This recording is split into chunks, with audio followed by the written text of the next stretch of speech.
Well, hello everyone. Welcome to our preview of the Browns-Saints game Sunday at FirstEnergy Stadium, the big home opener. I know fans are all excited about this. So are the Browns. They want to get on the winning track. Brian Hoyer comes home after that big second half comeback in Pittsburgh to try to win this game. And these guys are raring to go. You never know with momentum how it will work, but both units played really well in the second half, and they hope that can carry over to a better start. That's what they're focusing on. I think both units are just a better start to the game. Well, you know, they are going to run the football. We know that. They have to. They don't have as many players right now at the skill positions as they would like to. Kyle Shanahan loves to run the football. They didn't go away from it, even though they were down 27-3 in Pittsburgh. So we're going to see lots of Terrence West again, lots of Isaiah Crowell, and Ben Tate is out this game. Yeah, and you know, the Saints, the one thing is the Saints, who last year were lights out defensively, really struggled. In similar fashion, a lot of missed tackles, a lot of uncharacteristic missed tackles for the Saints.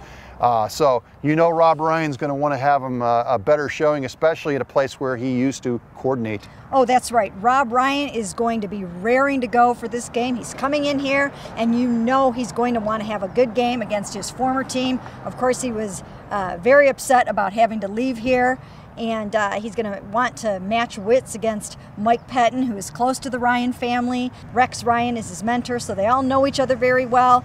Then, of course, you've got the whole Drew Brees, Jimmy Graham, and Brandon Cooks factor going against his secondary. Yeah, it's going to be a real challenge. The key is to try to keep plays in front of you. You know that Drew Brees, one of the most accurate passers in the NFL, is going to hit his receivers. That's just what he does.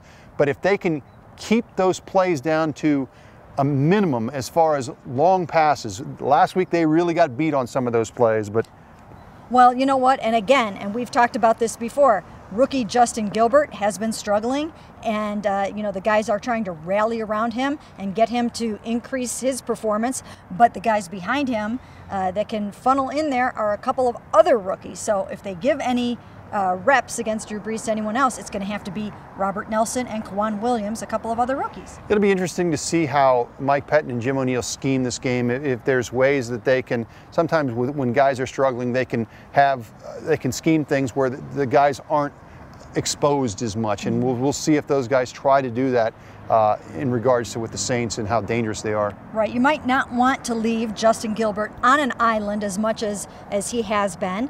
Maybe play a little bit more zone, give him a little bit more help in the form of a safety coming over and helping him. So those are some things that they can do to help Justin Gilbert in this game. But boy, you know, what can you say? Jimmy Graham, we all know just how good Jimmy Graham is. He should present quite the challenge for some of the linebackers and safeties. Yeah, it's one of the interesting things is that obviously coming over here from San Francisco, Dante Whitner has played against Jimmy Graham a couple times, and he's been part of a rotation with Patrick Willis, their great linebacker out there, that has kind of had some success against Jimmy Graham. I think his last two games he had a combined 10 catches for maybe like an average of 35, 40 yards. So he was still catching the ball, but wasn't beating him deep.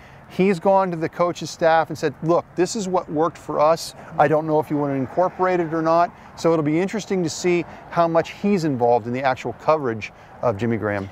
Do they want to get into a shootout with the New Orleans Saints? Let's see if they have to have that happen or if they can prevent it. And if they do, they might have to go back to that no-huddle offense again to make it happen. Now, we asked Kyle Shanahan today, and he said, no Johnny Manziel unless Brian Hoyer is injured. But I'm sure that they just want to get the Saints to relax on that a little bit. I don't know if I believe it. Do you believe it? I don't know. I know that had that game gone a little bit differently last week in the second half, that answer may have been a little different. So they have to be ready for anything, and I'm sure the fans will be too. So get ready for the home opener Sunday at FirstEnergy Stadium.